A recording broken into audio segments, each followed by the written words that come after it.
بفيديو اليوم ملاك رح تعطينا فكرة شاي بتساعدنا لنخسر وزننا.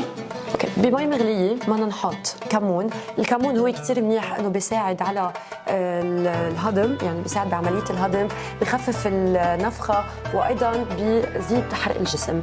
بدنا نحط كمان حامض. الحامض هو معروف انه هو ديتوكس، كمان بيزيد حرق الجسم.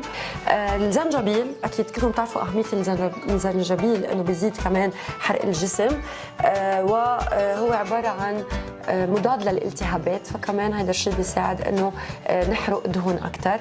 وما ننسى اكيد عيدان القرفه اللي هن بيشتغلوا على الانسولين، خاصه الاشخاص اللي عندهم انسولين ريزيستنس او مقاومه الانسولين، وبيعدل السكر كمان بقلب يعني الدم. الاشخاص اللي كمان عندهم سكري بيقدروا يشربوا من هيدا.